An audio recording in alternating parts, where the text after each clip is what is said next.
I wasn't invited to any of my siblings' weddings, so I decided not to invite them to mine. I have 4 older siblings, all of whom are married. None of them invited me to their weddings because each one chose to have a ceremony without children. I thought I might be the exception since I'm their sister, but the first one to get married was my older brother, Leonardo. His wedding was child-free, and the others followed his lead. When Leonardo got married, I was 10, so I understood why I wasn't invited, but I was still very upset. He married a woman I liked, and I wasn't even there to see it. My next brother, Fernando, got married when I was 12. Again, I wasn't invited, but I still didn't mind much, because I was a well-behaved child. My sister Beatrice got married when I was 15. At first, she didn't want a child-free wedding, but the family convinced her to exclude all kids because it was easier. When I asked her to make an exception for me since I was 15, she said no. She said it wouldn't be fair to the other children. I was upset and yelled at her that it wasn't fair that I couldn't attend any of my siblings' weddings. My parents got mad at me and grounded me for 6 months.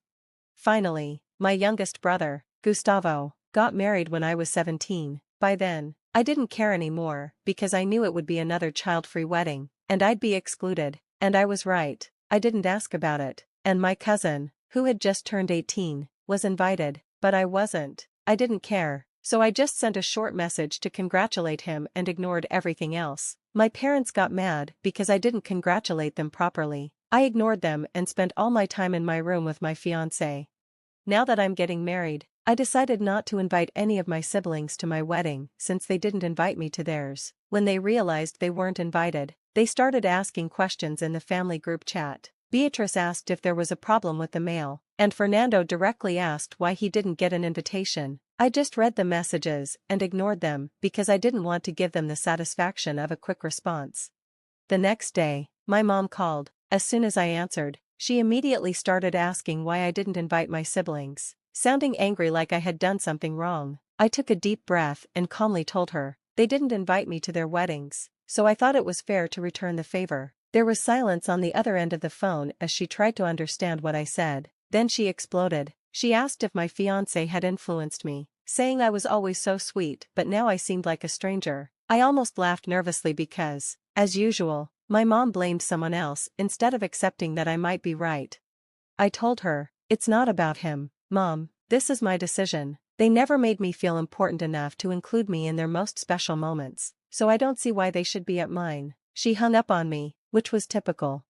The next day, the messages kept coming. Leonardo sent me a dramatic message, saying, "Mariana, I know you felt hurt about not being invited to my wedding, but you were just a child. It wasn't personal. I thought you would have gotten over it by now." How could he say that? They ignored me during all the important moments of their lives, and now they expected me to just get over it. I replied, "It's not about getting over it. It's about what's fair. If I wasn't important enough to be at their weddings, why should they be at mine?" It seemed fair to me. His reply came quickly, and it was even more ridiculous. He called me a spoiled brat and said that family should always come before resentment. Now, they wanted to pretend we were a close family, but where was that closeness when I was a little girl begging to go to their weddings? Things got worse when my parents decided to have an intervention. They showed up at my house without warning, thinking they could change my mind. As soon as they started talking, it was clear they cared more about what people would think than about me. My mom said, "What will people think of us, Mariana? What kind of person doesn't invite their own siblings to their wedding?" She spoke like I had done something terrible. I tried to explain again that this was about all the years of ignoring me, but my dad interrupted, calling me childish and selfish. That's when I lost my patience. I said, "Childish and selfish? I was a child when I begged to go to their weddings, and everyone said I was dramatic. Now, as an adult, they want to pretend that never happened. I'm sorry, but I'm not changing my mind. They're not coming to my wedding, and if you keep treating me like this, neither will you." The room went silent. My mom looked like she might faint, and my dad turned bright red. Without saying anything else, they left and slammed the door. In the weeks that followed, they called me spiteful and ungrateful. My siblings tried to make me feel guilty, saying I was ruining the family. Beatrice even tried to appeal emotionally, saying my nephews were excited about the wedding and it would be cruel to leave them out. This time, I ignored them. On my wedding day, I felt a huge sense of relief. The ceremony was exactly how I wanted it, light, full of love, and surrounded by people who truly cared about me. As I danced with my husband, I thought about how For the first time, I had control over my life. Later, I found out that my mom had organized a separate dinner for my siblings on the same day as a kind of silent protest. I found it pathetic. They could comfort themselves however they wanted, but it wouldn't change the fact that, for the first time, I had stood up for myself, and that was liberating. After the wedding, I thought everything would settle down. It felt like a turning point in my life. The flowers, the music, the food, and the people there were perfect, all surrounded by genuine love. I didn't feel the absence of anyone, but, as always, peace didn't last. A few days later, the comments started. First, there were indirect remarks in the family group chat. Beatrice was the first, saying, "We saw some pictures of your wedding. Why did those flowers look so basic?" I tried to ignore it, but it started to irritate me. Then Fernando added, "And the venue, I don't know. It looked more like an impromptu party than a wedding. You could have asked us for help." Didn't he know I had blocked everyone from my social media? How had they seen the photos? It turned out they got them through mutual friends, which bothered me even more. Not only had they invaded a moment I had deliberately excluded them from, but they were also criticizing something they hadn't even experienced. I took a deep breath and forced myself not to respond, but it was hard. The last straw came when my mom called. She didn't waste any time with small talk. When I answered the phone, my mom immediately started criticizing me. "Mariana, what was that wedding? I saw the pictures, and honestly, I expected more from you. Everything looked so simple, nothing like your siblings' weddings. That dress, you deserved something more glamorous. Why didn't you have it in a church? Your sister had something much nicer. That wedding didn't seem worthy of our family." For a moment, I was speechless, not because I agreed, but because I was shocked by how rude she was. I tried not to explode, and when I finally spoke, my voice was cold. "Mom, the only thing that wasn't worthy here was you. You weren't even invited, yet you feel entitled to criticize. You saw pictures of something you shouldn't have seen. If you didn't like it, fine, because I didn't plan anything to please you." She got angry but didn't back down. "You're being so selfish, Mariana. Really, do you think you can just cut us out of your life? That's not normal. You've always been resentful, and now you're taking it out on us. What did we do to deserve this?" That was the last straw. I couldn't stay calm anymore. "What did you do? Let's refresh our memories, Mom. You ignored me during the most important moments of my life. I was never important enough to be at my own siblings' weddings. But now you expect me to include you in mine, as if nothing happened. That's hypocrisy. And the most ironic thing? The only thing that could have ruined my wedding was inviting you." There was silence on the phone. I thought maybe she'd finally understood, but no. She took a deep breath and said with contempt, "You're ungrateful. We did everything for you, and this is how you repay us. You're abandoning your family for a man who barely just came into your life. You'll regret this." I hung up before she could say more. I was tired of arguing with someone who would never admit their mistakes. But the drama didn't stop there. My siblings, clearly encouraged by my mom, started sending me non-stop messages in the family group chat. Beatrice wrote, "You've destroyed the family, Mariana. Congratulations on pushing away everyone who ever loved you." Fernando, as always, made a show of it. "I hope the husband you chose is worth it, because you've lost everything for him." I read everything silently while my husband watched, knowing it hurt me but not wanting to get involved. After a few minutes, I left the group chat without replying. It wasn't worth it. The next days were full of private messages and calls, all of which I ignored. My mom even showed up at my door unannounced, but I didn't let her in. "Mom, there's no point. You only know how to criticize and belittle me. I don't want any more of that in my life." She yelled from outside, "Family is forever, Mariana. You can't just eliminate us because you're hurt." I opened the door just enough to reply, "Family should mean support, respect, and love, not manipulation and constant criticism.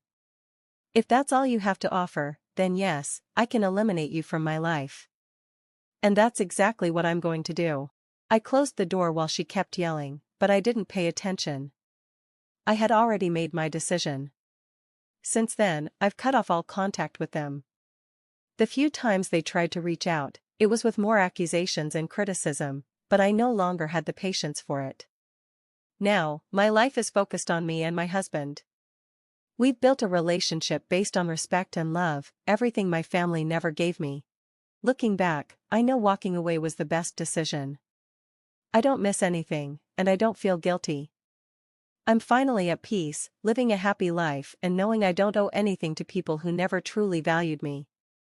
My life is calmer and happier than I ever imagined it could be since I cut off contact with my family. I feel like I can finally breathe. My husband and I are focused on building a solid life based on love and respect, something I never had with my family. Recently, something very special happened. I found out I'm pregnant. It was an amazing moment when I saw the positive result. Tears filled my eyes, and my husband hugged me tightly, saying, "We're going to raise this baby with so much love that they'll never want for anything."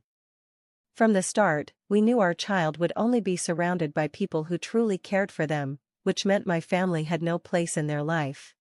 However, as always, news travels fast. I'm not sure how they found out, maybe through a distant relative or a mutual acquaintance, but soon I started receiving messages. The first one was from my mom, "Mariana, I heard you're pregnant.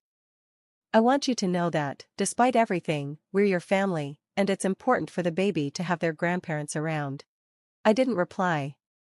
My husband and I had already decided that they wouldn't have any contact with our child.